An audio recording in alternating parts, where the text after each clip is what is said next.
या अल्लाह, ये आफिया कितना वक्त लगा रही है। आफिया जल्दी आओ ना, वरना अनम की शादी हो जाएगी।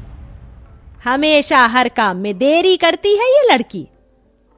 मेरे पास तो सभी कपड़े पुराने हैं, चलो अब जो भी है वही सही है।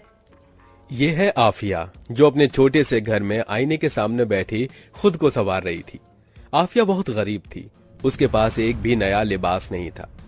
थोड़ी देर बाद आफिया अपने छोटे से कमरे के बाहर आती है तो बाहर आफिया की अमीर सहेली बुशरा उम्दा लिबास पहने आफिया की अम्मी शकीला के पास बैठी थी। आफिया, तूने पुराने कपड़े क्यों पहन लिए? कोई नया ड्रेस पहन लेना था। मेरे पास नए कपड़े नहीं हैं। अच्छा फौरन चल, अनम हमारा इंतजार कर रही होगी। अम्मी, अब्बू आए तो उन्हें शाम को अनम के घर भेज देना मुझे लेने के लिए। आफिया बुशरा के साथ चली जाती है। या अल्लाह, हम इतने गरीब क्यों हैं कि मेरी बच्ची के पास पहनने के लिए कोई अच्छे कपड़े तक नहीं। शकीला बहुत ही गरीब थी, उसके घर की माली हालत कुछ ठीक नहीं थी। इधर दोनों सहेलियां अपने बचपन की सहेली अनम के घर आती हैं। अनम का घर बहुत बड़ा था। अनम दुल्हन ड्रेस पहने अपने कमरे में बैठी थी। तभी बुशरा आफिया अनम के पास आते हैं। कितनी बेशरम होना तुम दोनों, इस वक्त आ रही हो। मेरी शादी हो जाती तब आते तो अच्छा होता। तू तो जानती है ना ये आफिया कैसी है, 100 घंटे लेती है खुद को संवारने में। वो सब छोड़ो अनम, ये बताओ जनाब खालिद मियाँ से बात हुई क्या? नहीं, उनकी इस होने वाली बेगम साहिबा से? अरे अब तो बात क्या, थोड़ी देर बाद तो हूबहू मुलाकात जो होने वाली है उनसे। कितनी बुरी हो ना तुम दोनों, ये वक्त तुम्हारा भी आएगा, तब देखना अच्छी खबर लूंगी मैं तुम दोनों की। अनम, बुशरा और आफिया ये तीनों बचपन की सहेलियां हैं।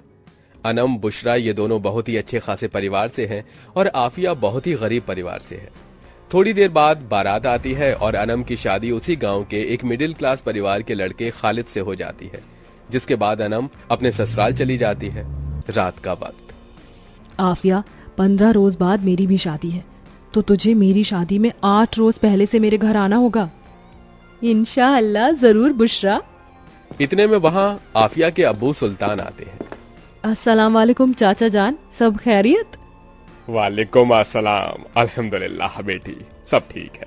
आप सुनाइए, आप कैसे हो? अल्हम्दुलिल्लाह चाचा जान, आप सब भी मेरी शादी में तशरीफ लाएंगे ना? 15 रोज बाद मेरी शादी है।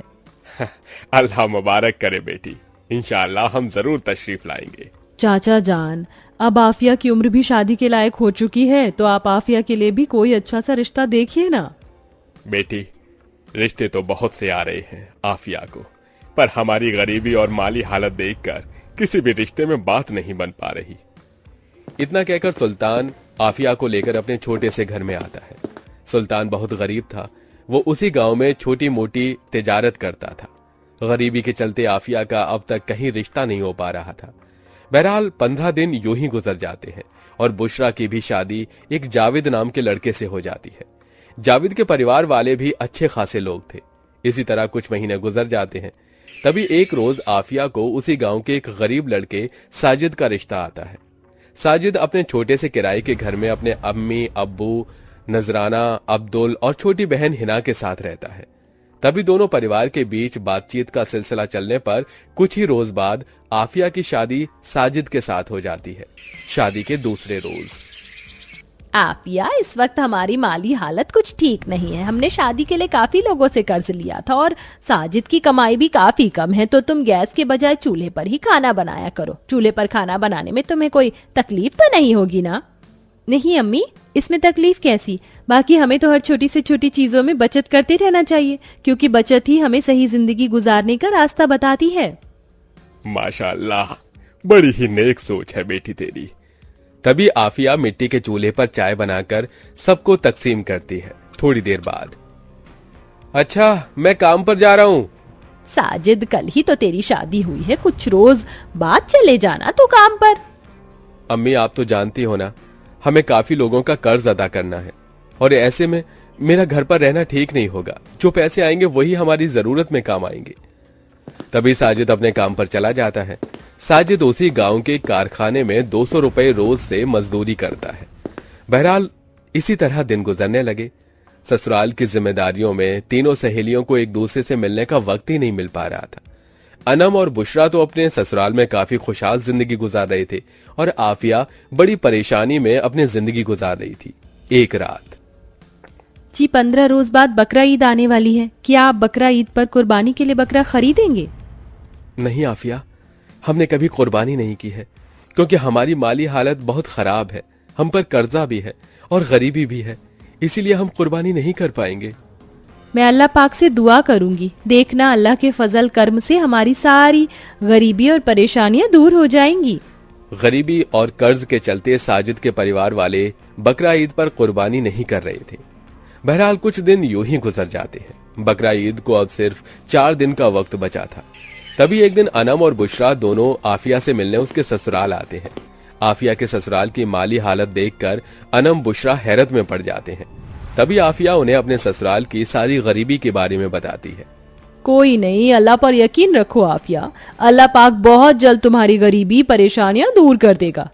अच्छा ये बता आफिया, तुमने कुर्बानी के लिए बकरा लिया कि नहीं? मेरे शौहर तो बहुत ही कीमती और उम्दा बकरा लाए हैं ईद पर कुर्बानी के लिए। हमारे घर भी कुर्बानी होने वाली है। हम कुर्बानी नहीं कर रहे हैं अनम बुशरा, उनके ऊपर कर्ज है और पैसे भी नहीं है। थोड़ी देर बाद बुशरा अनम बाहर आते हैं। हमारी सहेली आफिया कितनी मुसीबत में अपनी जिंदगी गुजार रही है ना। हाँ बुशरा, हमारे ससुराल में ईद पर कुर्बानी होने वाली है, इस बात से हम कितने खुश है ना। ऐसी ही खुशी आफिया के मन में भी हो रही होगी, पर उसकी ये खुशी है कि पूरी ही नहीं हो सकती। कितनी मायूस हो गई है ना आफिया। हम अपनी सहेली की मायूसी को खुशियों में बदल सकते थे, पर कुर्बानी मेहनत के पैसों से की जाती है, वरना हम अपने पैसों से आफिया को एक बकरा खरीद कर दे देते। वैसे हम एक चीज तो कर ही सकते ना, हमारे घर में कुर्बानियां हो रही हैं तो हम ईद पर आफिया और उसके ससुराल वालों को अपने घर पर दावत पर बुला लेते हैं। उन्हें बढ़िया लजीज पकवान तो खिला सकते हैं ना। इस बहाने आफिया और उसके ससुराल वाले भी हमारी ईद पर लजीज पकवान खा सकेंगे। हाँ ये सही रहेगा, हमारे घर की दावत खाकर आफिया और उसके ससुराल वाले बहुत खुश हो जाएंगे। बहरहाल 4 दिन यूं ही गुजर जाते हैं। बकरा ईद का दिन। सब ईद की नमाज अदा करके एक दूसरे को ईद की मुबारकबाद पेश कर रहे थे। सबके घरों में लजीज लजीज पकवान बनाए जा रहे थे और इधर आफिया अपने ससुराल वालों के साथ अपने घर में उदास बैठी थी। कितने मजबूर हो चुके हैं ना हम कि हम अपनी बहू को उसकी पहली बकरा ईद पर अच्छे पकवान भी बनाकर नहीं खिला सकते। आफिया के घर में कुर्बानी के न होने से लजीज पकवान नहीं बन पाए थे और ना ही उनके पास इतने पैसे थे कि वो घर में अच्छे पकवान बना सके। तभी थोड़ी देर बाद अनम आफिया के घर आती है और सबसे ईद मिलती है। आफिया, आज हमारे घर कुर्बानी हुई है और मैं आप सबको अपने घर पर दावत के लिए बुलाने आई हूँ। आप सब दोपहर को मेरे ससुराल में तशरीफ लाकर हमारी दावत कबूल कीजिए। ये सुनकर आफिया साजिद सब बड़े बड़े खुश हो जाते हैं। तभी अनम वहां से चली जाती है। या अल्लाह, तेरा लाख लाख शुक्र है, मेरे परिवार वाले आज लजीज पकवान खाने की बात कर रहे थे और अनम हमें दावत देने आ गई। अब इस मुबारक दिन के मौके पर हमें भी लजीज पकवान खाने को मिलेंगे। थोड़ी देर बाद आफिया अपने पूरे परिवार के साथ अनम के ससुराल में आती है। अनम का ससुराल बहुत बड़ा था। तभी सब आफिया और उसके ससुराल वालों की खूब तारीफ तवाज़ो करने लगते हैं। अनम ने बिरयानी बनाई थी। अरे साजिद भाईजान, बिरयानी लीजिए ना। जी जी, मैं लेता हूं, शुक्रिया। तभी सब बिरयानी और तरह तरह के लजीज पकवान खाने के बाद अल्लाह का शुक्रिया अदा करते हैं।